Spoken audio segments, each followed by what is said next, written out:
Buenas tardes a todos. Es un gusto estar con ustedes nuevamente en esta semana de nuestro webinario de la AMAC. Eh, a todos los que nos están viendo, nos están escuchando, les damos la bienvenida para el cuarto seminario de esta semana y tenemos el honor y el gusto de tener con nosotros a la doctora Charlene Santana. En un momento Chris McSweeney la presentará. Yo nada más les doy la bienvenida y les explico un poco la mecánica de cómo va a hacer la conferencia. Y por favor, los que tengan preguntas o comentarios, váyanlos escribiendo en la zona de comentarios de Facebook. Nosotros los estaremos capturando para que al final de la plática le hagamos las preguntas a la doctora Santana y ella las irá contestando. La intención para nosotros es traer a los investigadores de más alto nivel académico para que nos den pláticas que nos abran nuestros horizontes. Entonces, el tiempo que necesitemos para las preguntas y las respuestas, aquí vamos a estar. Nos gusta mucho que haya interacción con el auditorio, así que por favor siéntanse en toda la libertad de hacer las preguntas que ustedes gusten. Les mando muchos saludos y estamos listos para comenzar. Cris, por favor. Claro que sí. Muy buenas tardes a todos. Pues voy a permitirme presentar a nuestra conferencista del día de hoy. Ella es la doctora Charlene Santana, la cual es bióloga egresada de la Universidad de los Andes en Mérida, Venezuela, y posteriormente realizó un doctorado en la Universidad de Massachusetts en Amherst. Es profesora, actualmente se desempeña como profesora asociada del Departamento de Biología en la Universidad de Washington y también es curadora de mamíferos del Burke Museum de Historia Natural y Cultura. Actualmente ella es catedrática también en la universidad e imparte cursos de mastozoología y morfología funcional. Ha sido la directora de tesis de numerosos estudiantes, cerca de 35 estudiantes de licenciatura y también de estudiantes de posgrado. Su investigación se centra básicamente en comprender por qué algunos grupos de mamíferos, en particular los murciélagos, son más diversos que otros. También en su investigación combina múltiples campos, incluyendo la biología evolutiva, la ecología de comportamiento, la anatomía comparada y la biomecánica. Si bien la mayor parte de su trabajo se lleva a cabo en laboratorio, ella tiene la fortuna de también trabajar en campo en lugares muy biodiversos como Panamá y Costa Rica. Los proyectos actuales de la doctora Santana están examinando varios factores externos e internos que pueden haber impulsado la diversificación de los murciélagos o de grupos muy diversos dentro de los mismos murciélagos. Estos incluyen la especialización anatómica y biomecánica del cráneo para diferentes estrategias sensoriales y de alimentación, la evolución de la frugivoría y la facilitación del cambio morfológico por el desarrollo. La doctora Santana ha publicado cerca de 90 artículos en revistas indizadas, en revistas muy prestigiosas como Evolutionary Biology, Functional Ecology, Nature Communication, Science Reports, entre algunas. El día de hoy, la doctora Santana nos va a presentar la charla Patrones y mecanismos de diversificación craneana en murciélagos. Muchas gracias, Charlene, y el micrófono es tuyo. Bueno, muchas gracias, Cristina, por esa introducción tan completa y tan generosa.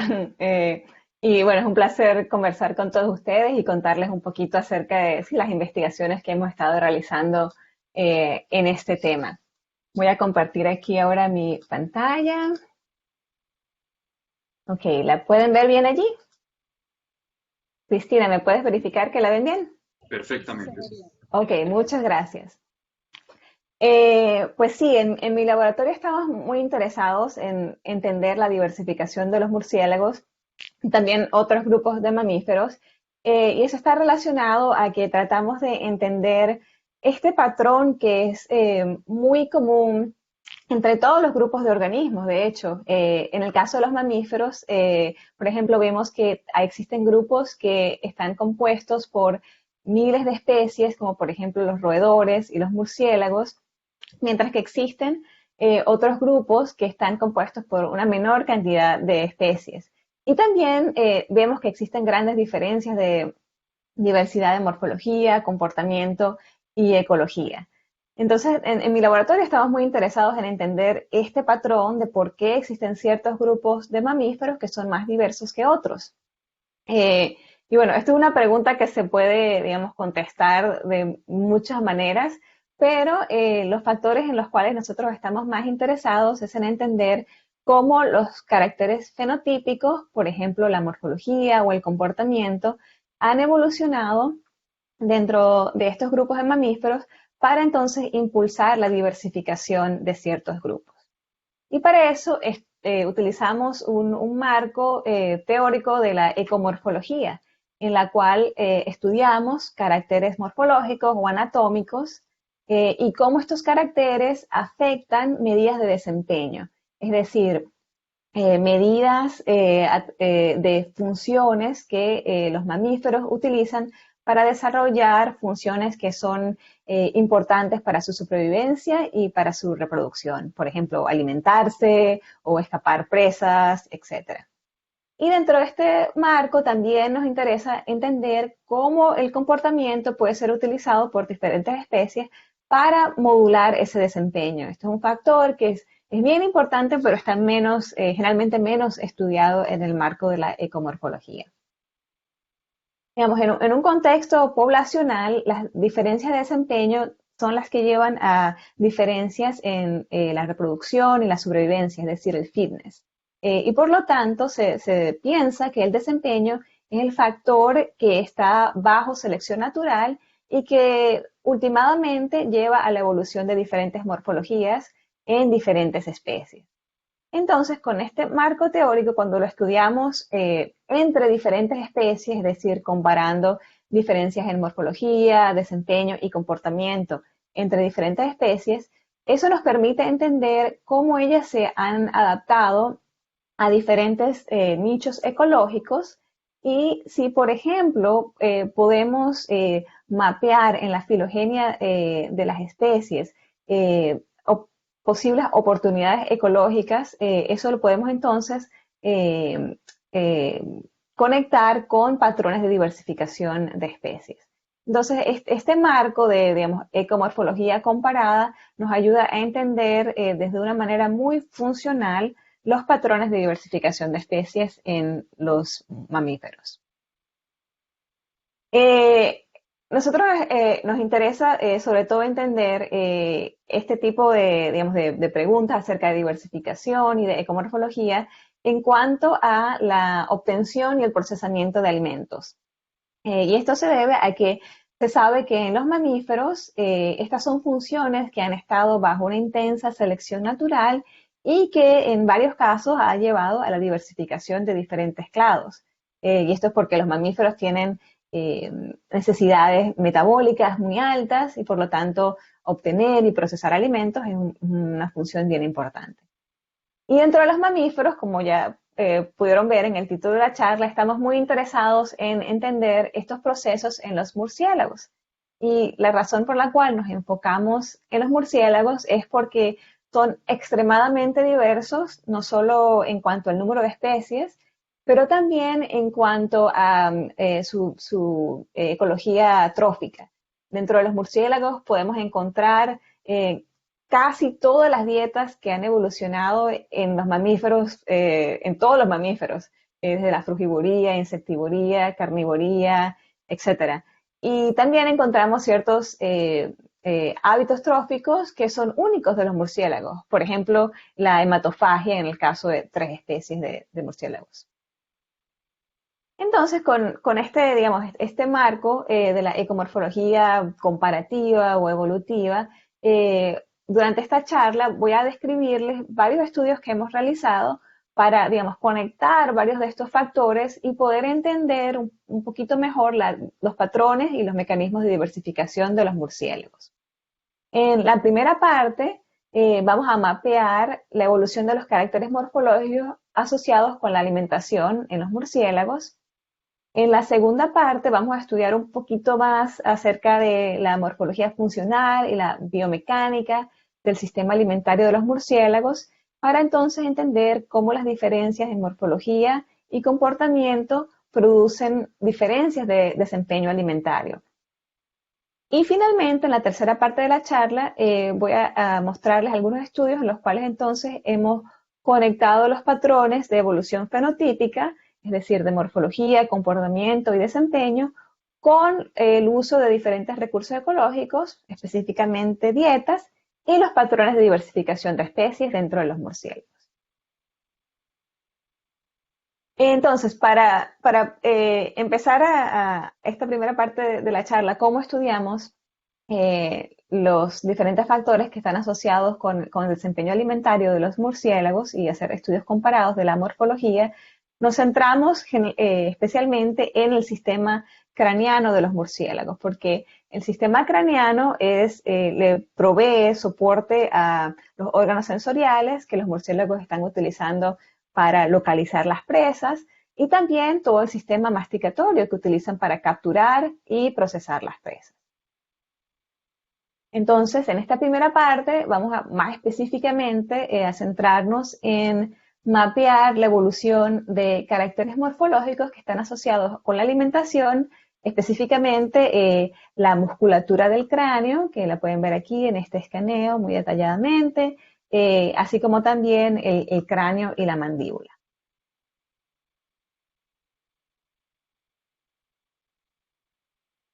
Y antes de continuar, quiero agradecer a mis postdoc Jessica Arbor y Abigail Curtis, que son, han hecho una gran parte del trabajo que les voy a presentar, especialmente estos escaneos de microtomografía computarizada que hemos estado utilizando para cuantificar la forma del cráneo. En este proceso que, bueno, estamos acumulando una base de datos bien grande para poder estudiar la evolución del cráneo de los murciélagos. Utilizamos especímenes de museos y este aparato que ven aquí, que es un aparato de microtomografía computarizada, es básicamente como una máquina de rayos X que nos da proyecciones de la muestra que estamos escaneando, las cuales podemos reconstruir con diferentes programas en un modelo tridimensional, en este caso los cráneos de los murciélagos. Y esto es un método que es súper útil para estudiar murciélagos porque tal vez como saben, los cráneos de los murciélagos son chiquititos, o sea que a veces es difícil tomar medidas precisas, pero también nos permite entonces hacer estas comparaciones de la forma del cráneo en 3 dimensiones, los cuales nos dan mucha más información.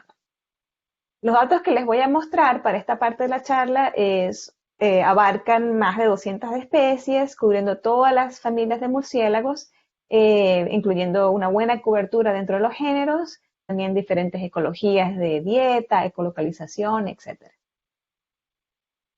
Para colectar entonces los datos de la forma del cráneo que queremos comparar a partir de estos modelos 3D, utilizamos métodos de morfometría geométrica, los cuales se basan en datos de coordenadas de marcas, generalmente marcas homólogas, también llamados 3D landmarks, que colocamos en los modelos del cráneo y de la mandíbula.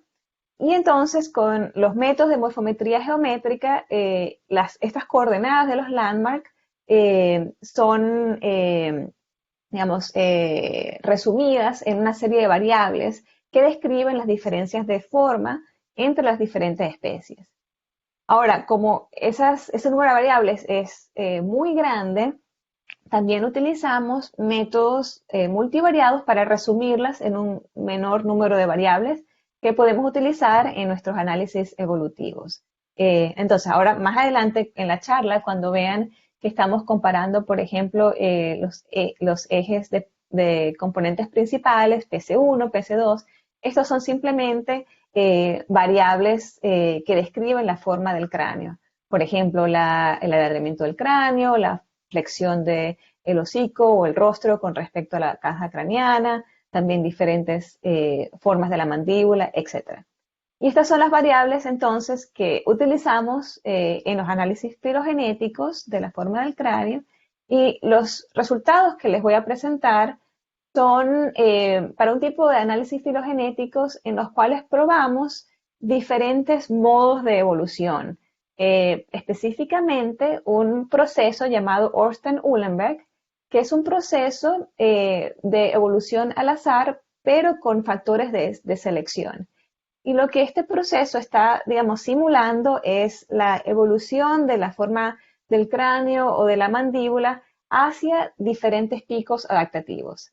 Y lo está comparando entonces con un modelo nulo de simplemente evolución al azar y nos va a decir entonces en qué lugares de la filogenia la evolución del cráneo o de la mandíbula cambió de dirección de una manera que puede interpretarse como adaptación hacia diferentes tipos de ecologías, comportamientos, etc. Y lo bonito de este método que estamos utilizando es que, a diferencia de otros métodos que se habían utilizado anteriormente, no tenemos que imponerles el número específico de cambios que pensamos que habría en la forma del cráneo o de la mandíbula, sino que este simplemente está detectándolos a través de nuestros datos. Okay. Entonces, cuando llevamos a cabo estos análisis, los resultados que obtenemos se ven así, como pueden ver en estas filogenias.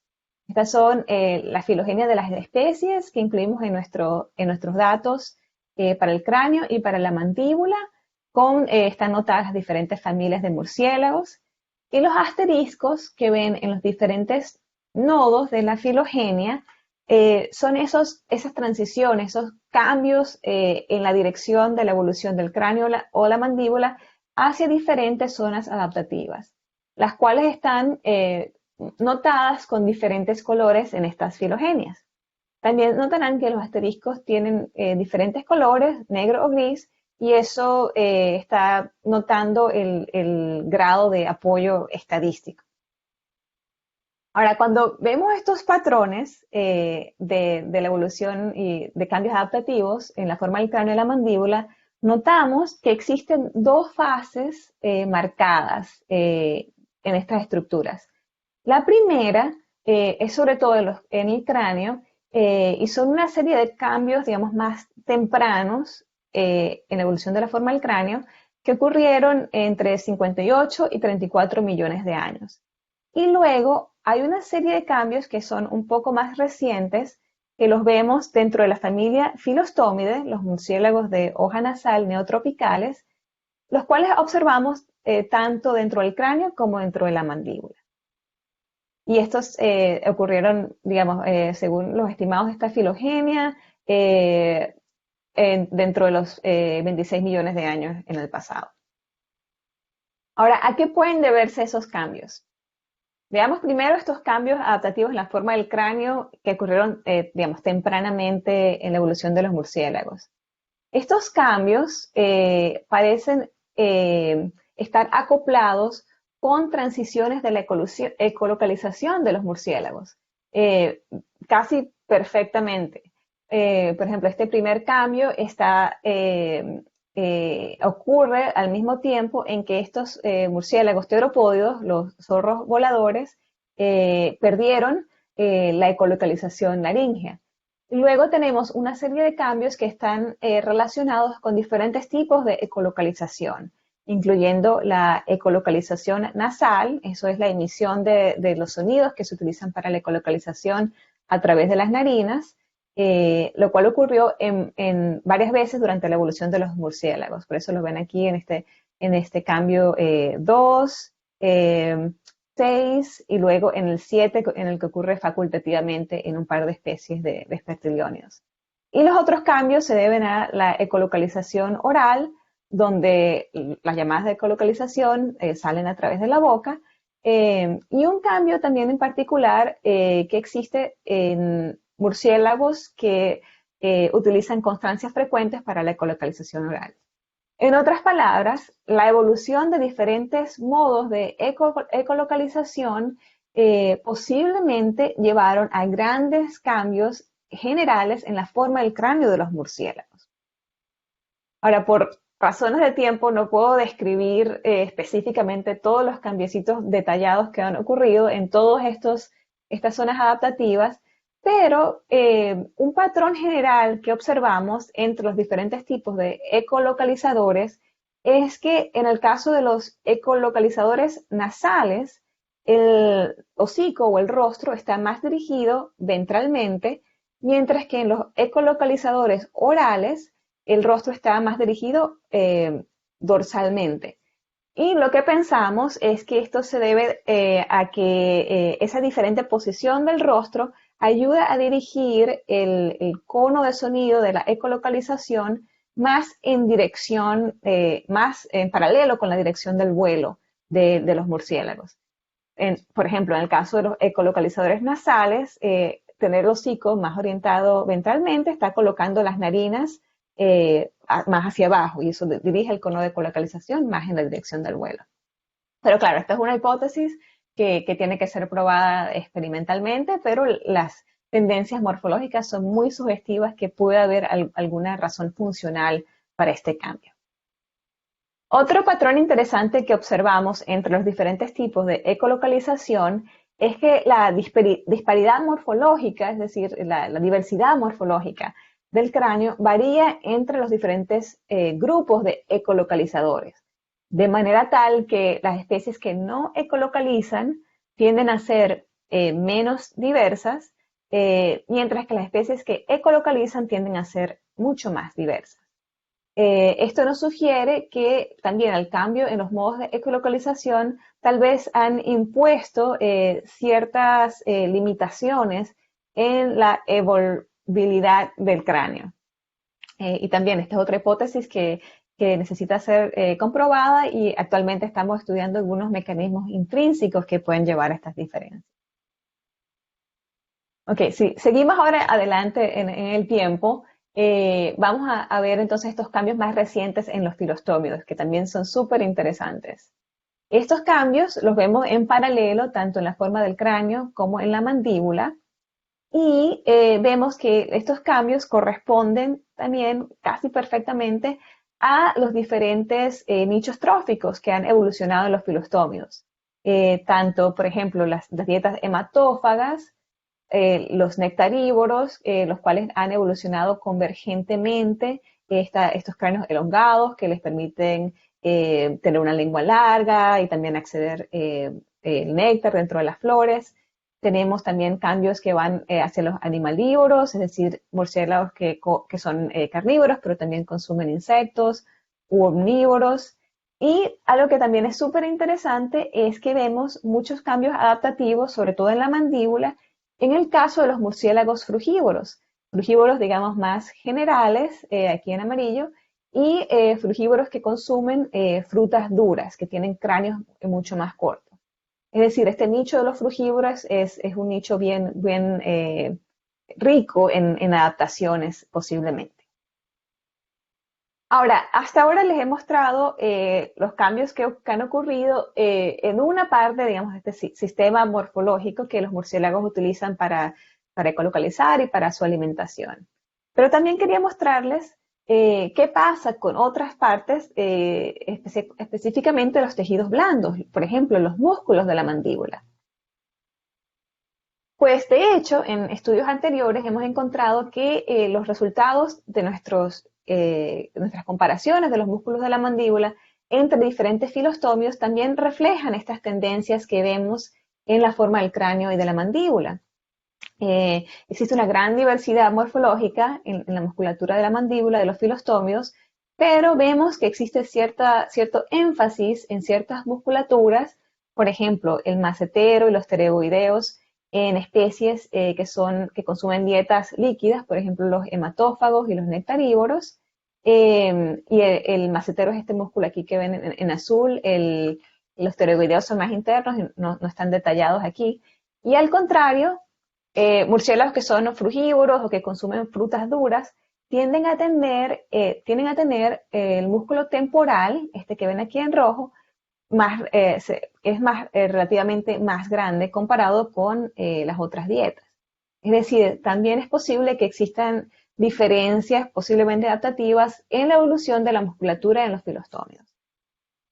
Esto lo hemos llevado incluso más, lo hemos profundizado mucho más estudiando los músculos de la mandíbula utilizando un método que se llama Diffusible Iodine Contrast Enhanced CT. No le sé el nombre en español, así que lo voy a llamar DICT.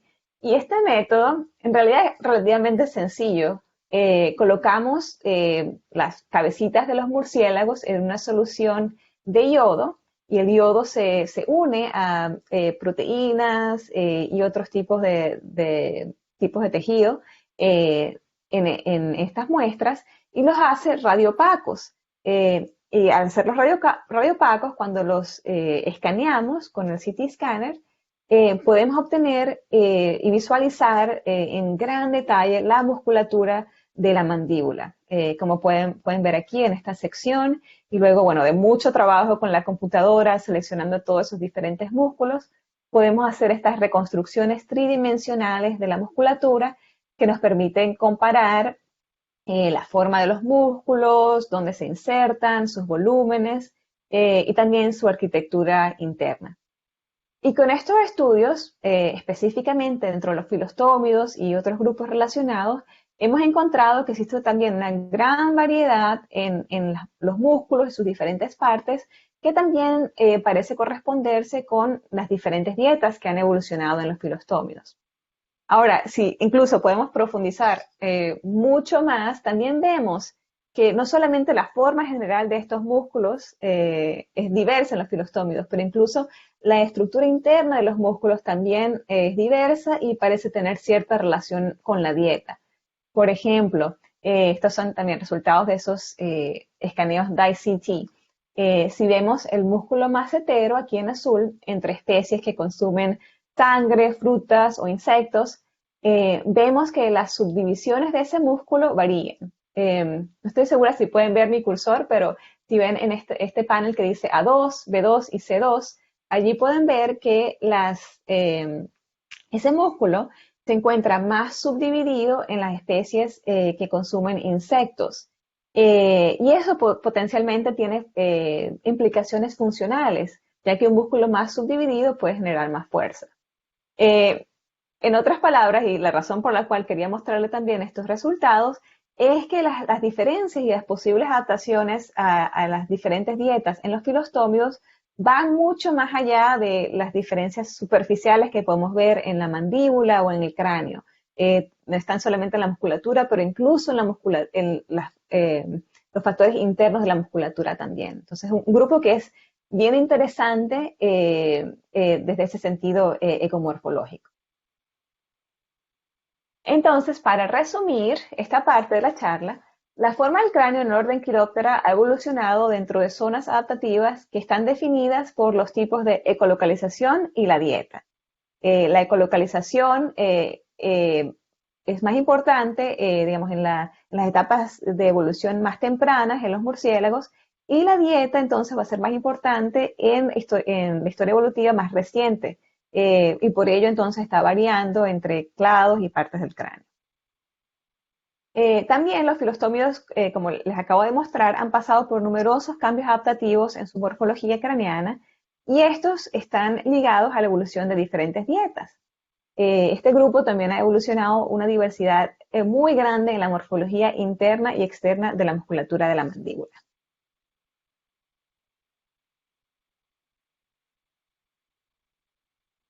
Por esta razón, en el resto de la charla me voy a enfocar entonces en los filostómidos, porque son de verdad un modelo bien excelente para estudios de ecomorfología y evolución. Yo los llamo los pinzones de Darwin de los mamíferos, prácticamente. Porque además de los estudios ecomorfológicos que nosotros hemos realizado y que muchos otros laboratorios han realizado, hay estudios filogenéticos que también han demostrado que existen unas dinámicas interesantes en cuanto a la selección natural y las tasas de diversificación en este grupo.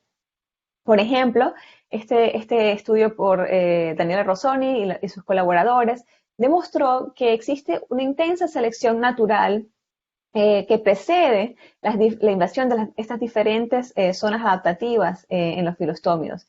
Y esta selección natural, al parecer, es mucho más alta en estos murciélagos que tienen el cráneo muy corto, que consumen frutos duros.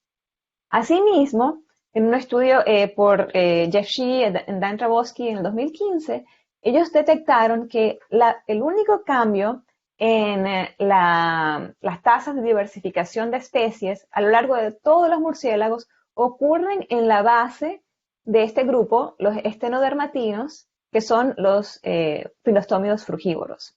Es decir, es un grupo que se ha diversificado potencialmente gracias a la evolución de estas dietas frugívoras. Entonces, en esta segunda parte, enfocándonos en esta potencial radiación adaptativa de los filostómidos, voy entonces a adentrarme en cómo las diferencias de morfología y también de comportamiento producen diferencias de desempeño alimentario. Y esto es bien importante entonces para poder entender el posible mecanismo ecomorfológico a través del cual los estenodermatinos se diversificaron dentro de los filostómidos. Ahora, cuando realizamos estos estudios, un fenómeno que tenemos que tomar en cuenta es el hecho de que el sistema craneano de los murciélagos, pero también de todos los mamíferos o todos los vertebrados, está compuesto por numerosas partes. Tenemos el cráneo, tenemos la mandíbula, tenemos diferentes músculos de la mandíbula, los cuales también pueden estar subdivididos. Y esto nos causa un problema. Primero, bueno, varios problemas. El primero es identificar cuáles factores morfológicos específicamente llevan a cambios de desempeño y por lo tanto pueden ser los que están adaptándose a diferentes ecologías. Por el otro lado es que tener estas múltiples partes también resulta en un problema como combinatorio, porque digamos, combinaciones diferentes de estas partes a veces pueden llevar a los mismos niveles de desempeño. Y esto es un problema que fue descrito por Peter Wainwright y sus colaboradores hace muchos años, llamado Many-to-One Mapping, es decir, el mapeo de muchas morfologías en un nivel de desempeño, el cual entonces nos enfatiza que tenemos que hacer estudios mecanísticos en el cual podemos evaluar cómo los cambios individuales de todas esas partes llevan a cambios de desempeño. Y esto lo podemos realizar principalmente a través de modelaje biomecánico. La medida de desempeño alimentario en la cual nos enfocamos mucho en mi laboratorio es la fuerza de la mordida. Y esto se debe a que, bueno, como tal vez todos ustedes saben, los murciélagos han evolucionado sus extremidades anteriores como alas y por lo tanto su capacidad de modificar los alimentos con sus manos son muy limitadas y lo que usan para masticar y procesar sus alimentos es el sistema craneal. Y qué tan fuerte puedan entonces morder los murciélagos y masticar determina en gran parte los alimentos que pueden consumir. Entonces, tomando en cuenta que la fuerza de la mordida es un factor de desempeño bien importante para los murciélagos y la complejidad del sistema craneano, en mi laboratorio hemos estado entonces desarrollando estos modelos biomecánicos que nos permiten entonces evaluar cómo cada uno de los componentes del sistema craneano contribuyen a la producción de la fuerza de la mordida. Y esto es, digamos, en el caso de los murciélagos, de los mamíferos, es algo mucho más sencillo que si lo estuviéramos haciendo en otros vertebrados, porque el sistema masticativo de los mamíferos se puede describir como un sistema relativamente simple de palanca, en el cual tenemos una palanca, solamente una parte que se mueve, que sería la mandíbula, formando la palanca externa, y luego palancas internas que están formadas por los diferentes vectores de acción de los músculos. Y bueno, si se acuerdan, cuando tomaron Física 1 en la universidad o en el bachillerato, podemos resolver la fuerza que es generada por un sistema de palancas con una ecuación que relaciona la palanca externa, que está formada por el largo de la mandíbula, y luego en el denominador tendríamos las diferentes palancas internas formadas por los vectores de los músculos, multiplicados por sus fuerzas, y luego multiplicado por otros factores de la cantidad de fuerza que pueden producir los músculos. Entonces, aunque parezca tal vez un poquito complicado, es un sistema relativamente sencillo que nos permite identificar dentro de esa ecuación cuáles son los factores que contribuyen a la fuerza de la mordida, especialmente si hacemos esto entre diferentes especies. Entonces, lo que hemos estado utilizando son este tipo de modelos, pero en lugar de algo 2D, como lo que les acabo de mostrar, lo hacemos en 3D. Y eso lo hacemos utilizando nuestros modelos tridimensionales de los cráneos que obtenemos a través de tomografía computarizada. También hacemos muchas disecciones de la musculatura en el laboratorio y eso nos da las secciones de los músculos, lo cual nos permite calcular la fuerza que los diferentes músculos producen. Y eso entonces lo cargamos en un modelo tridimensional que simula cómo estos músculos van a cerrar la mandíbula y cuánta fuerza están produciendo. Estos modelos, si alguno de ustedes está interesado en utilizarlos, están gratis y publicados. Hemos publicado Bone Load, que es en MATLAB, y el año pasado publicamos este que está en R, así que es un poco más fácil de utilizar, se llama Biter, y lo que necesitarían son, por ejemplo, datos de las fuerzas de los diferentes músculos, coordinadas de los puntos de inserción de los músculos y un par de cositas más, pero generalmente fácil de utilizar y les ayudaría a calcular la fuerza de mordida a partir de una morfología que tenga. Ahora bien, utilizando estos modelos es bien chévere porque entonces podemos calcular la fuerza de mordida en numerosas especies siempre y cuando tengamos estos datos de entrada de la forma del cráneo y la musculatura. Pero también un factor importante es validar estos modelos y para poder estar seguros que de verdad están prediciendo unas medidas realísticas. Y eso es algo que también hacemos en el campo, midiendo directamente la fuerza de la mordida de las mismas especies para las cuales estamos estimándolo. Y eso lo hacemos, como ven aquí en el video, con este aparato, que es un transductor de fuerza de mordida, que tiene dos plaquitas aquí donde los murciélagos muerden, generalmente sin ningún problema. Y este traductor piezoeléctrico traduce esa fuerza mecánica en un valor que podemos leer en un aparatito allí. Entonces, con estos datos de validación, podemos entonces corroborar que nuestras predicciones de fuerza de mordida de nuestros modelos son certeras, y entonces eso también nos permite expandir el modelo a otras especies en las cuales no podemos medir la fuerza de mordida directamente. Este par de gráficos aquí le está simplemente mostrando las fuerzas de mordida predecidas por los modelos y las que medimos, y como ven existe una buena correspondencia entre esos dos.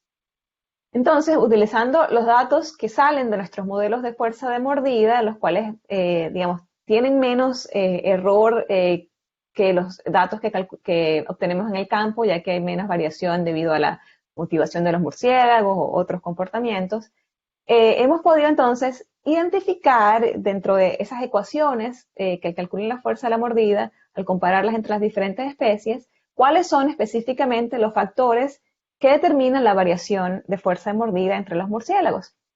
Y con ello entonces hemos encontrado que específicamente la variación en el alto del cráneo, lo cual está generalmente determinado por el tamaño de la cresta sagital, y también el torque generado por el músculo macetero, es decir, que cómo mueve la mandíbula, explican la variación de la fuerza de mordida entre especies. Y lo que encontramos, el patrón general, es que especies que son nectarívoras tienden a tener mordidas débiles. Ellas tienen un cráneo que es más alargado, delgado y aplanado, tienen mayor torque por el macetero y tienen una ventaja mecánica baja. Y esto se debe a que tienen un hocico más largo, tienen esa palanca externa más larga. Mientras que las especies que son frugívoras tienden a tener mordidas más fuertes. Tienen un cráneo corto, ancho y alto, tienen un mayor torque del músculo temporal y tienen una ventaja mecánica más alta, lo cual se debe a este hocico relativamente corto que tienen. Entonces, estos modelos nos han permitido identificar específicamente esta serie de variables que determinan la fuerza de mordida dentro de los filostómidos. Ahora, otro factor que quiero mencionar aquí, un poco entre paréntesis, es que la fuerza de la mordida no es el único carácter de desempeño que tal vez importe para los murciélagos. Existen muchos otros caracteres de desempeño.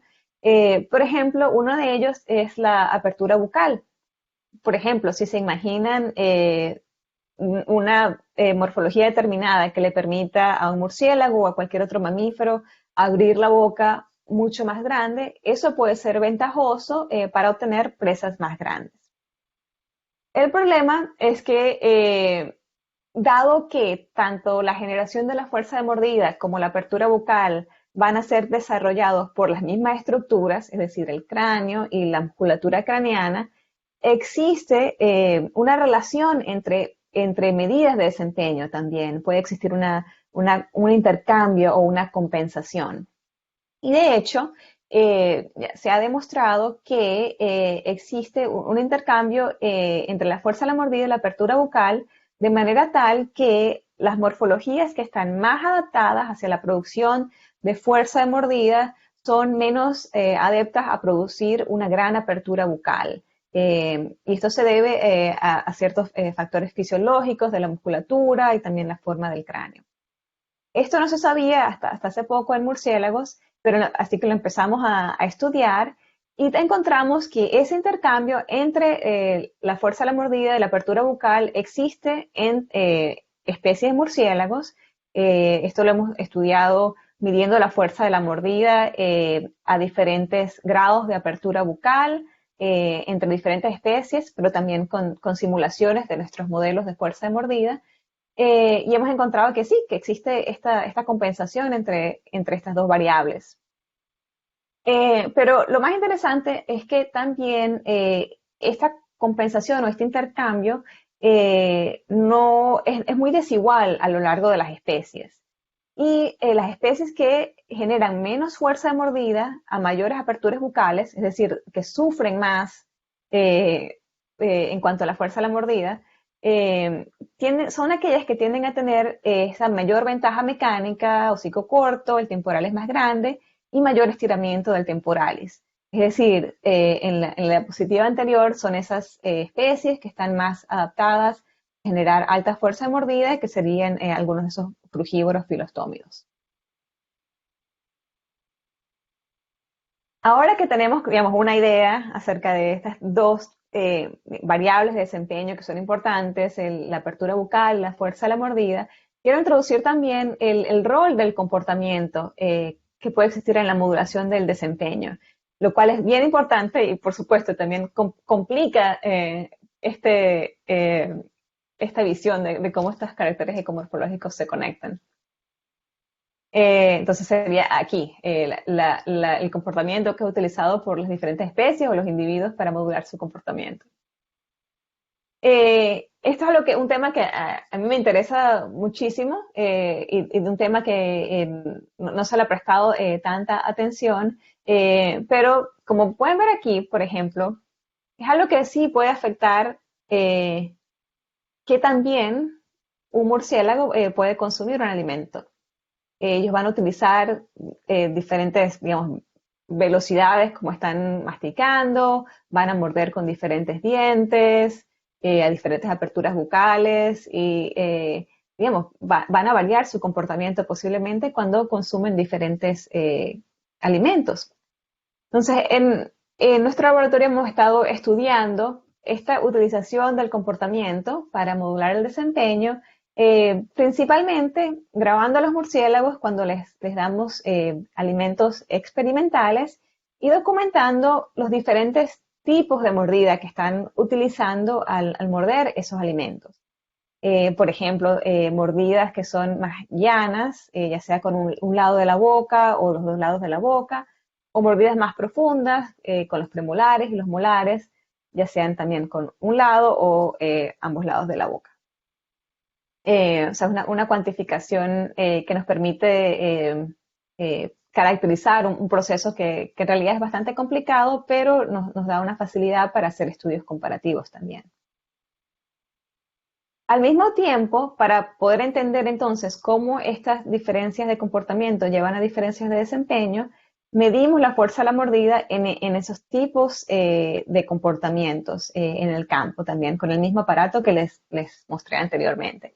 Y con estos estudios hemos podido determinar, por ejemplo, que esas mordidas profundas unilaterales, por ejemplo, se imaginan cuando ustedes se van a comer un pedacito de caramelo que es muy duro y se lo colocan en las muelas y lo muerden de un solo lado, son las que producen más fuerza. Por eso es que también nosotros utilizamos ese tipo de comportamientos de mordida.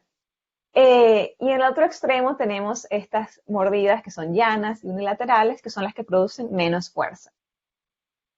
Entonces, con esta idea, ya tenemos una idea de cómo los comportamientos modulan el desempeño, pero también queríamos saber si lo utilizan en condiciones naturales. Entonces, eso lo hicimos realizando experimentos donde le dimos a diferentes especies de filostómidos alimentos blandos y alimentos duros, y entonces clasificando los tipos de mordidas que utilizan, los cuales los podemos también escalar o convertir a diferentes fuerzas de mordida. Y con estos estudios nos pudimos verificar que los murciélagos filostómicos sí cambian su desempeño a través del comportamiento cuando están consumiendo diferentes tipos de alimentos que varían en su dureza. Es decir, ellos tienen esta capacidad de modular la fuerza de mordida a través de estos comportamientos generales. Sin embargo, esa capacidad de modulación de la fuerza de mordida parece variar entre las diferentes especies. Y lo que es bien interesante es que hasta el momento los frugívoros que hemos estudiado parecen tener una mayor capacidad de variación de su desempeño a través de los diferentes comportamientos de mordida. E incluso dentro de los frugívoros, algunas especies como Sturnera lilium o Artibio jamaicensis, que a veces en muchas localidades tienden a tener dietas relativamente amplias, tienen una mayor capacidad de modular su desempeño, tienen una mayor plasticidad de desempeño, lo cual posiblemente está ligado a esas dietas variadas que puedan tener. Pero esto es algo que tiene que estudiarse. Pero es bien interesante que existan diferencias en el grado de plasticidad de desempeño. Entonces, para resumir esta segunda parte, hemos encontrado que nuestros modelos biomecánicos y mediciones en el campo nos han permitido descubrir caracteres morfológicos que determinan ciertos aspectos de desempeño alimentario en los filostómidos, y como les mencioné, hay muchos otros que se podrían estudiar. Para la fuerza de mordida encontramos que el torque del macetero y el alto del cráneo son parámetros morfológicos que definen esta medida de desempeño. Y para la apertura bucal, los caracteres que parecen ser más importantes son el tamaño, el estiramiento y la ventaja mecánica del músculo temporalis. También observamos que los filostómidos modulan su fuerza mordida a través del comportamiento. Claro, esto siempre dentro de los límites que la morfología impone. Y también encontramos que los frugívoros usan mordidas que aumentan la fuerza de mordida y parecen tener mayor capacidad de modulación, lo cual posiblemente les da una mayor amplitud o mayor capacidad para una amplitud de nicho. Ok, finalmente entonces en esta tercera parte voy a conectar esos patrones de evolución fenotípica que les acabo de describir con diferencias de dieta y patrones de diversificación de especies dentro de los filostómidos. Pero antes de hacer eso, quiero recordarnos que los estudios ecológicos y de historia natural son sumamente importantes para poder entender las tendencias morfológicas y evolutivas que este tipo de estudios biomecánicos y evolutivos pueden identificar. Nosotros tenemos mucha suerte estudiando filostómidos, ya que existe una comunidad muy grande de quiropterólogos que generan estos datos básicos de dieta y de historia natural, sin los cuales de verdad no podríamos entender estas tendencias morfológicas y evolutivas. Y en mi laboratorio también tratamos de contribuir con esos datos, haciendo también estudios de dieta, colectando mucho guano de murciélagos, pasando muchas horas en el laboratorio bajo un microscopio, lo cual es un trabajo muy tedioso, pero sobre todo muy importante. Así que cualquiera de ustedes que estén haciendo estos trabajos de dieta, se los agradezco mucho y por favor continúen porque son muy importantes. Ok, retomando el tema entonces acerca de la diversificación de los filostómidos, gracias a ese tipo de estudios de dieta que se han realizado, hemos podido identificar patrones en la evolución de la dieta más allá de, digamos, estos patrones generales que se ven en esta filogenia, específicamente al respecto de las tasas de evolución trófica en los filostómidos.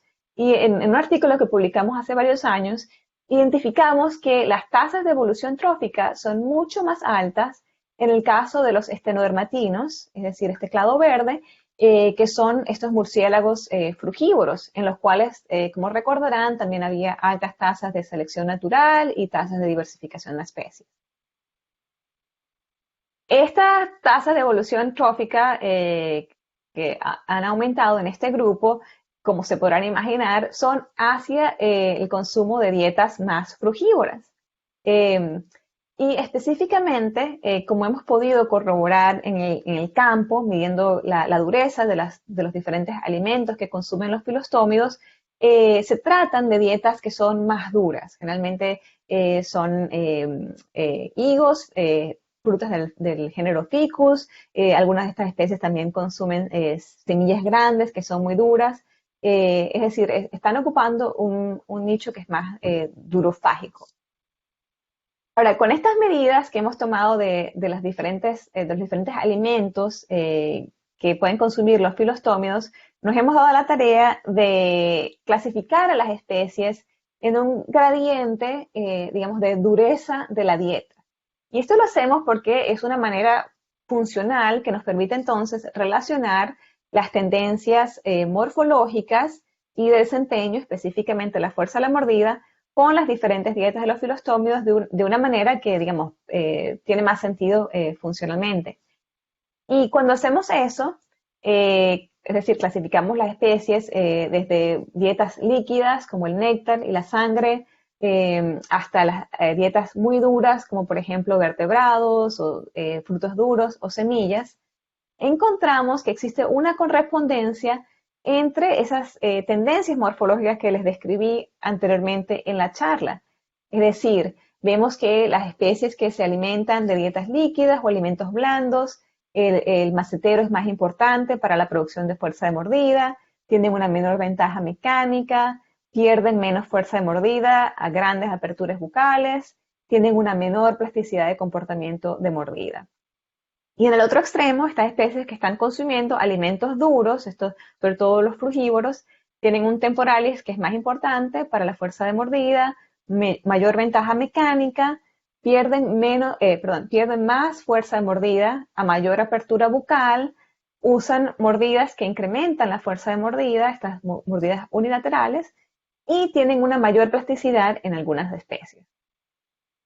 Entonces, colocando todo esto junto en una hipótesis de ecomorfológica de radiación adaptativa, lo que proponemos es que este aumento en esta tasa de diversificación en la base de los estenodermatinos que llevó a un mayor número de especies, puede ser posiblemente explicado por la evolución de morfologías, ya sea la musculatura o la forma del cráneo que les acabo de describir, la modulación del comportamiento a través de diferentes comportamientos de mordida, las cuales les permitieron aumentar su nivel de desempeño, especialmente la fuerza de mordida, y todo esto posiblemente entonces les permitió acceder a recursos ecológicos que no estaban disponibles para otros grupos. Es decir, esto pudo haber actuado como una oportunidad ecológica. Y esos recursos posiblemente eran estos frutos duros. Y entonces, al encontrarse con esa oportunidad ecológica, las especies entonces posiblemente se diversificaron. Entonces, esto es una hipótesis nos están llevando nuestros datos ecomorfológicos a formular, pero que también necesita otras piezas del rompecabezas para seguir completándola y es un grupo muy bonito y que puede tener muchas posibilidades para seguir estudiando cómo se diversificaron. Entonces, para resumir esta parte y ya terminar la charla, los filostómidos frugívoros evolucionaron morfologías y comportamientos que incrementan su fuerza de mordida. Este clado creemos que es una reacción adaptativa caracterizada por cambios en la forma del cráneo, diversificación ecológica y tasas de diversificación de especies altas. Ahora, aunque los filostomios se han estudiado bastante, y me incluyo entre todos los que hemos estudiado filostomios, todavía necesitamos mucho más estudios sobre los mecanismos ecológicos específicos que conllevaron a su diversificación, específicamente cómo pudieron acceder a ese tipo de plantas que tal vez pudieron llevarlos a su diversificación u otros aspectos que promovieron la diversificación, como por ejemplo factores biogeográficos, etcétera. Y también otra pregunta que surge de todo esto es ¿por qué no se observan patrones similares en otros clados? Los teropódidos, los zorros voladores y otras especies dentro de ese grupo también consumen frutos, muchas especies dentro de ese grupo consumen frutos. Entonces, cabe preguntar por qué no se diversificaron de la misma manera que los filostomios.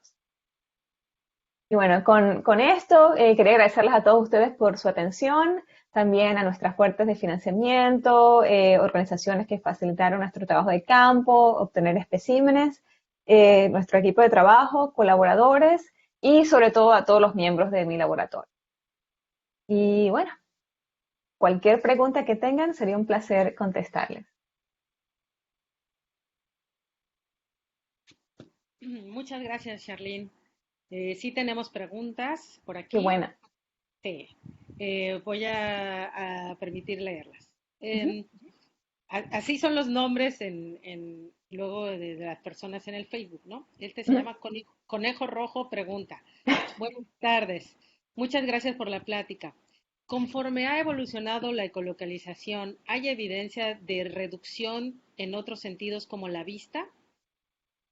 Muy buena pregunta. Sí, existe, no siempre, pero sí existen algunos grupos de murciélagos, sobre todo murciélagos insectívoros, en los cuales el tamaño de los ojos son muy, muy pequeñitos, muy pequeñitos. Pero si, por ejemplo, ves grupos como los filostómidos que todavía ecolocalizan, hay algunas especies que todavía tienen ojos relativamente grandes. Entonces varía mucho, ¿no?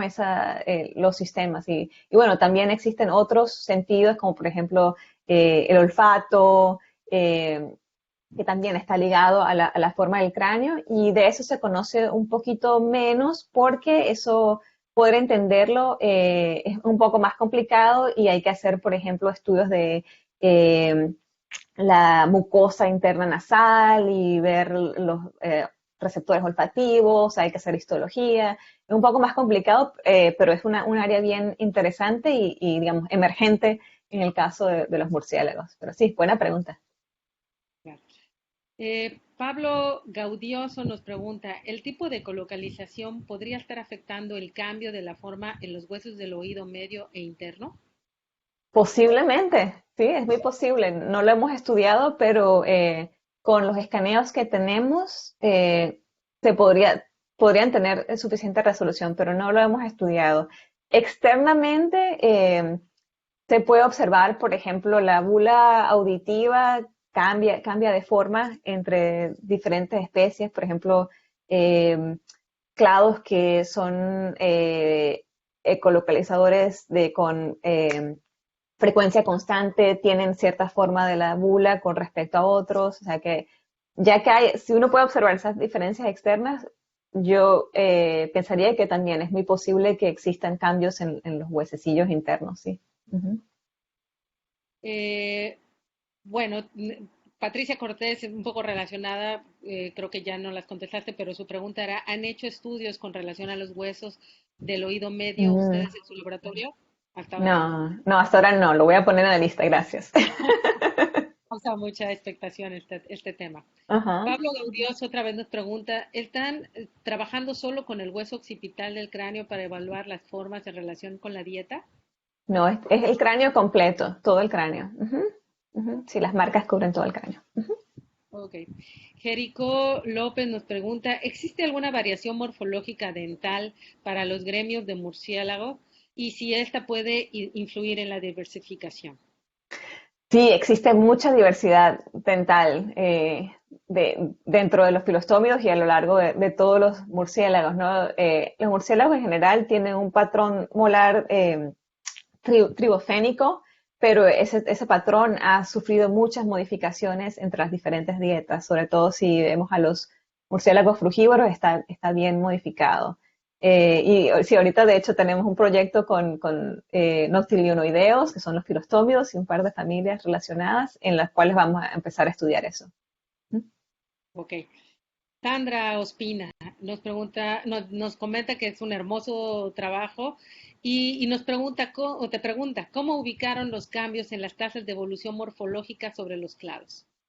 Gracias, Sandra. Sí, el proceso que utilizamos, ese algoritmo L1OU, es un método de modelaje filogenético que está, digamos, haciendo iteraciones con la filogenia y comparando las tendencias en la forma del cráneo, en las variables, con este proceso, digamos, al azar que es un movimiento browniano, ¿no? Entonces, está simplemente comparando y detectando en los casos en cuáles clados está el patrón no concuerda con ese movimiento al azar. Ujú. Zaira González nos pregunta, perdón, Brenda, Brenda Blesch nos pregunta, ¿hay alguna teoría del por qué, perdón, es que se puso cara de asombro, los megaquirópteros eliminaron su sistema de colocalización? Dice, bueno, hay una teoría sobre esto, dice, evolucionaron en lugares de muy poca luz y por eso tienen ojos más grandes. Gracias. Ah, pero pregunta si hay una teoría. Sí, o sea, la hipótesis es que la evolución hacia el consumo hay dos cosas. El consumo de alimentos basados en plantas, o sea, néctar y frutos, digamos, redujo qué tanto utilizaban la ecolocalización para encontrar presas. Pero también hay algo que ocurrió al mismo tiempo en la evolución de los teropodios, es que ellos evolucionaron tamaños más grandes, ¿no? Los zorros voladores son muy, muy grandes, ya son un ejemplo extremo, ¿no? Y se cree también que a medida que fueron evolucionando tamaños más grandes, eh, ellos también, un fenómeno que ocurre es que las frecuencias de sonido que pueden producir son más bajas. O sea, si uno ve a los mamíferos más chiquititos tienen frecuencias más altas, mamíferos más grandes producen frecuencias más altas, perdón, más bajas. Entonces, algo posiblemente que estaba, no se sabe, llevando a la evolución de estos tamaños más grandes, tuvo como consecuencia entonces que se hicieran como que más malos a ecolocalizar, porque no podían producir frecuencias tan altas que les podían permitir, por ejemplo, detectar. Entonces es como que una compensación y se fueron por esa ruta de la visión en lugar de la ecolocalización. Es como que son muchas cuestiones relacionadas, el consumo de plantas, tamaño y pérdida de la ecolocalización. Ok. Lucía Amador te dice muchas gracias por una hermosa charla. Y dice, al principio mencionaste que la disparidad morfológica del cráneo era mayor en ecolocalizadores que en teropódidos. Si se corrige la diferencia en el número de especies entre ambos grupos, ¿la diferencia en disparidad morfológica se mantiene? Ay, muy buena pregunta. Sí, se mantiene, se mantiene. También hemos hecho pruebas estadísticas que corrijan por el tamaño del número de especies y se mantienen. Ujú. Yo de manera personal tengo una pregunta En relación a ustedes que han estado estudiando, porque ya no tengo más preguntas del público que vio nuestro Facebook hasta ahora. En relación con ustedes que han estado trabajando en su laboratorio, la fuerza de la mordida, en relación con otros grupos de mamíferos, los murciélagos, digamos que, ¿dónde están? ¿Han hecho alguna comparación de este tipo? Es, es difícil comparar porque a veces las medidas varían mucho dependiendo al aparato que se utilice, el método que se está utilizando. Entonces, o sea, ya es una fuente de error para comparar entre diferentes estudios. Así que no hemos, digamos, comparado nuestros datos directamente con datos de otros mamíferos. Si me tocara adivinar, yo diría que, por ejemplo, algo como un centurio, por ejemplo, que tiene esa cara cortita y sabemos que muerde, pero súper fuerte para su tamaño, eh, digamos, sí, corrigiendo también por diferencia de tamaño, que influencia mucho la fuerza de la mordida, podría estar, sí, bien alto, ¿no? Bien alto comparado con otros mamíferos que pensamos que muerden bien fuerte, como un león o algo así. Sí, bueno, te lo pregunto porque luego, Sí. francamente, es sorprendente ver el peso de las presas que cargan, ¿no? Ujú. En vuelo, a veces es la presa muy grande con una cría, ¿no? Y tú dices, bueno, ¿qué fuerza tiene en la mandíbula para poder sostener esa presa tan grande, sea un fruto? Hay veces que como bien dices, ¿no? Dispersan, bueno, consumen frutos enormes y los dispersan Ujú. posteriormente. Entonces, francamente, a veces es muy sorprendente imaginar la fuerza que ha de tener y Sí. como dices, y la poca maniobrabilidad que muchas veces tienen con sus pulgares, ¿no? Entonces tienen Ujú. que no solo sostener el fruto, sino manipularlo, este, para que no se les caiga mientras se alimentan, ¿no? Ya tenemos Exacto. más preguntas, ¿no? Alejandro nos pregunta, ¿han hecho relaciones con la biogeografía para ver si estas diferencias también se reflejan a nivel geográfico ambiental? No, todavía no. Esa es otra siguiente frontera. Necesito un estudiante que nos lleve allá, pero sí, sería súper interesante y tiene muchísimo sentido, sobre todo para los filostómidos, ¿no? Ujú. Katrina Mack nos dice, ¿la diversificación craneal tiene un efecto directo en la morfología y cinética de las alas? Eh, Eso tampoco, no lo hemos estudiado tampoco, pero bueno, dentro de los filostómidos se han descrito estos diferentes ecotipos, digamos, de acuerdo a la forma de las alas, de especies que, por ejemplo, frugívoras que están en el sotobosque, digamos, los insectívoros son un poquito diferentes y bueno, si nos ampliamos más al resto de los murciélagos, es mucho más marcado los molósidos que tienen las alas muy largas. Pero no hemos examinado esas diferencias hasta ahora. Yo diría que es muy posible que encontremos ciertas correlaciones en algunas de ellas, ¿no? Porque sobre todo a nivel de familia hay formas de ala y formas de cráneo que son muy características, ¿no? Entonces, puede que existan correlaciones, pero no estoy segura del por qué existen las correlaciones, si realmente es algo funcional o es simplemente por inercia filogenética o algo así. Ujú. Ana Giselle nos pregunta, ¿qué tanto varía la fuerza de mordida entre los diferentes tipos de murciélago? Como que, ¿cuál es la escala o qué tanto varía esta fuerza? Ah, yo creo que una manera de visualizarlo sería por el tamaño, porque la fuerza de mordida se relaciona, está predecida muy fuertemente por el tamaño. Entonces, si se imagina un murciélago, que los murciélagos varían entre, ¿qué? 5 gramos a 1,5 kilos, eso sería más o menos también el rango que esperarías, digamos, en la variabilidad de la fuerza de la mordida. Ujú. Dice, si los filostómidos son tan diversos como los teropódidos, ¿por qué los teropódidos son tan diverso número de especies sin tener una alta diversidad morfológica? Esa es la pregunta del curso sería el millón de pesos, no sé cuánto. Sí, Sí. es una pregunta bien interesante, ¿no? y bueno, que nos gustaría bastante estudiar. O sea, los teropodios todavía son morfológicamente diversos. El problema es que los filostomios son mucho, mucho más diversos y tienen una diversidad de dietas mucho más grandes, ¿no?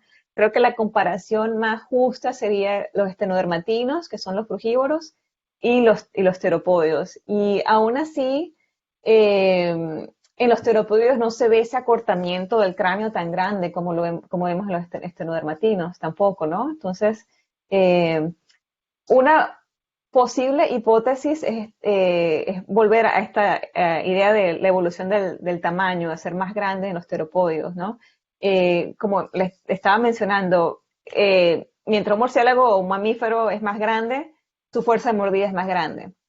Entonces, en el caso de los teropodios, las especies que se han evolucionado a ser más grandes están teniendo beneficios de la fuerza de la mordida sin tener que evolucionar morfologías que son, digamos, más mecánicamente efectivas. En el caso de los filostómidos, como todavía colocalizan, el tamaño grande no es como que una ruta posible, están muy restringidos. Entonces, en ese caso, la ruta para poder evolucionar fuerzas de mordida altas es reducción o diferencias morfológicas. Es una idea. Ya. Ujú. Sí, y Erandi Maldonado nos pregunta o te pregunta, en una diapositiva mencionó que un músculo, el macetero creo, dice, estaba más dividido en los insectívoros para tener Ujú. más fuerza. ¿Podría explicarlo un poco más? Dice, es que pensaría que en algunos insectos son más suaves o quizás no entendí bien. Gracias. Sí, sí, sí, buena pregunta, porque sí, no me dio chance de explicarlo. Eh, sí, eso es algo que también queremos incorporar en nuestros modelos de fuerza de mordida. Sí, la comparación era entre los hematófagos, que están consumiendo, bueno, sangre líquido, y los insectívoros, o sea, que más amplio que dentro de los insectívoros. Y la manera en que eso puede llevar la subdivisión puede llevar a mayor fuerza de mordida es que si tenemos un músculo que está subdividido, ese músculo puede, ¿cómo sería? Empacar, puede albergar un mayor número de fibras musculares. Y mientras más denso sea ese músculo de fibras musculares, puede producir más fuerza. Entonces, esa es la manera en que un músculo que está más subdividido puede producir más fuerza. Ujú. Perfecto. Y Adriana Carolina Arceo pregunta, ¿la similitud de la mandíbula en los insectívoros, filostóminos y frugívoros esternodermátinos podría reflejar que estas especies podrían explorar la misma dureza de alimento? Mm, no son tan similares, de hecho, son bien, sí, bien diferentes, pero creo que o sea, es una pregunta interesante porque sí, los insectívoros también podrían estar consumiendo insectos duros como escarabajos, pero en el caso de los filostómidos, comparados con otros grupos de murciélagos, yo me atrevería a decir que no están consumiendo insectos tan duros como, digamos, un rinolopio o algo así que consumen escarabajos bien duros, ¿no? Dentro de los filostómidos ellos consumen muchos grillos, saltamontes, ¿le dicen? Saltamontes. Sí. Chapulines. Eh, entonces, sí, pero existen diferencias todavía marcadas en la mandíbula entre los filostómidos frugívoros y insectívoros. Ujú. Efectivos. Ok. Dice, Tere Salas dice, de esta manera los filostómidos hematófagos emplean menor fuerza de mordida respecto a los frugívoros. Tengo curiosidad porque con la poquita experiencia que tengo en campo he observado que, por ejemplo, Desmodus rotundus muerde con bastante furia. Sí, sí, esa es una muy buena pregunta. O sea, cuando mordimos la fuerza mordida de Desmodus, ellos muerden bien, así, ¿cómo le dicen ustedes? Despacito, muerden así bien suavecito, ¿no? Pero eh, yo creo que en parte es porque son murciélagos muy inteligentes. Ellos no van a morder un aparato así que saben que es metal con la misma fuerza que van a morder tu dedo o cuando tienen una presa, ¿no? Y cuando uno hace las disecciones o, digamos, los modelos esos 3D de los músculos, todavía tienen una musculatura sustancial, ¿no? Que es bien interesante pensar por qué tienen tanta musculatura si ellos tienen dientes tan afilados para cortar, ¿no? Pero sí, yo creo ellos pueden morder más fuerte de lo que uno se esperaría, eh, o sea, por la dieta que tienen, ¿no? Y también tienen dientes que son muy afilados, entonces duele bastante cuando muerden. Sí, cierto. Gropius AC Guerrero dice, investigación muy interesante sobre la ecomorfología en murciélagos. ¿Habría otra forma de estudiar sobre este tema que no implique el sacrificio de los organismos? Por ejemplo, empleo de modelos digitales, por ejemplo. Eh, Podría ser, o sea, en algún momento, yo creo que ya cuando hayamos realizado estos estudios y tengamos una buena idea de los parámetros internos y externos que determinan estas medidas de desempeño, podría llegar un momento en el que podamos relacionar eso con algún carácter externo que podamos tomar en el campo fácilmente. Por ejemplo, vemos que el alto del cráneo es importante para producir la fuerza de mordida. Tal vez si podemos tomar esa medida consistentemente de los murciélagos cuando están vivos en el campo, ya entonces nos ahorraríamos un montón de pasos, ¿no? Eso sería es como es un objetivo para el futuro, porque entonces también nos permitiría colectar muchos datos de los murciélagos en el campo. Y bueno, los estudios de comportamiento no requieren el sacrificio de los murciélagos, los colectamos, les damos su comida, ellos toman felices y después los liberamos. Igualmente, las medidas de fuerza de mordida también, o sea, podemos colectar esos datos y liberarlos. Y también, o sea, cuando nosotros empezamos a hacer estos modelos biomecánicos, porque queríamos validar los modelos, sí colectábamos los mismos murciélagos de los cuales medíamos la fuerza de mordida para poder tener los datos acoplados, ¿no? Pero ya como sabemos que los modelos funcionan decentemente, si queremos hacer otras especies, se puede utilizar especímenes de museo. Entonces se puede acoplar datos de museo con datos en el campo y no necesariamente de los mismos animales. Ujú. Gracias. Diego Artúa pregunta, ¿hay alguna relación obvia entre la fuerza de mordida calculada, la frecuencia de mordida o bilateral y lo ancho, aunque relativo, del cráneo? Ujú. Sí, sí hay, porque las especies que utilizan mayores mordidas unilaterales son estos frugívoros que consumen frutos duros, que tienden a tener cráneos más anchos y cortos también. Ujú. O sea, ellos son bien como que estereotipados tanto morfológicamente como conductualmente, ¿no? Yo siempre les digo, built to bite. Ellos quieren morder, tienen la morfología, tienen el comportamiento para morder bien fuerte y acceder a esos recursos. Ujú. Pues bueno, las preguntas por parte de los participantes han terminado. Te agradecemos enormemente la paciencia y la disposición para contestar todas estas preguntas, muy interesantes todas. Y bueno, a nombre de la Asociación Mexicana de Mastozoología, nuestros compañeros están aquí también presentes, pues te damos las gracias, Charlene, por esta charla tan interesante. Y bueno, creo que nos queda nada más que Enrique despida esta sesión como presidente de nuestra asociación. Gracias, Cris, gracias, Charlene. Simplemente fascinante lo que nos presentas. Si están los pinzones de Darwin, nosotros tenemos los filostómeros de Santana, así que Gracias. ya, te agradecemos profundamente tu tiempo y tu conocimiento, tu alegría para presentar. En fin, fue redonda tu presentación. Te lo agradecemos muchísimo y a todos los que nos están siguiendo. Pues recuerden por favor que mañana es nuestra última charla, también va a ser una charla preciosa seguramente del doctor Pedro Jordano. Acuérdense que mañana es a las 10 de la mañana, perdón, hora de la Ciudad de México, porque el doctor Jordano está en España y su plática va a ser sobre megafauna de las redes ecológicas, el fantasma de las interacciones extintas. Suena muy atractivo también, así que por favor acompáñenos mañana a las 10 de la mañana y de nuevo muchas gracias, gracias Charlene y a todos mis compañeros de la mesa directiva. Nos vemos mañana.